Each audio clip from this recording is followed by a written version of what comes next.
Hello viewers, இன்றைக்கி எங்கள் வீட்டில் என்ன டின்னர்னு கேட்குறீங்களா?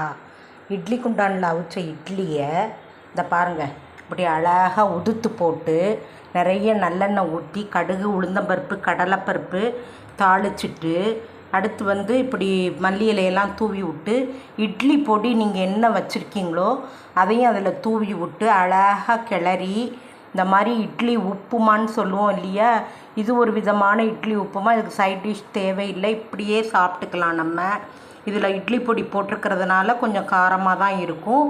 இதே மாதிரி நீங்கள் செஞ்சு நைட்டில் சாப்பிட்டுக்கலாம். கையில் பேக் பண்ணியும் எடுத்துகிட்டு போனால் ஒரு ஸ்பூன் மட்டும் வச்சுக்கிட்டிங்கன்னா அழகாக எடுத்து சாப்பிட்டுக்கலாம். அப்புறம் இது சம்மராக இருக்கிறதுனால கொஞ்சம் தாளித்து தயிர் சாதம் பண்ணியிருக்கோம். அடுத்து சுரக்காய் போட்டு கூட்டு பண்ணி வச்சுருக்கேன். இது தயிர் சாதத்துக்கு தொட்டுக்கலாம், இட்லி உப்புமாவுக்கும் தொட்டுக்கலாம். வடகம் பொரித்து வச்சுருக்கேன். நான்வெஜ்ஜு சாப்பிட்றவங்களுக்கு முட்டையை பாயில் பண்ணி முட்டை மசாலா செஞ்சு வச்சுருக்கேன். இது எல்லாமே இன்றைக்கி எங்கள் வீட்டு டின்னர். இட்லி உப்புமா, தாளித்த தயிர் சாதம் அண்டு சைட் டிஷ் எல்லாமே உங்களுக்கு காமிச்சிருக்கேன் பாருங்கள். இது எல்லாமே சாப்பிட்றதுக்கு ரெடியாக இருக்குது.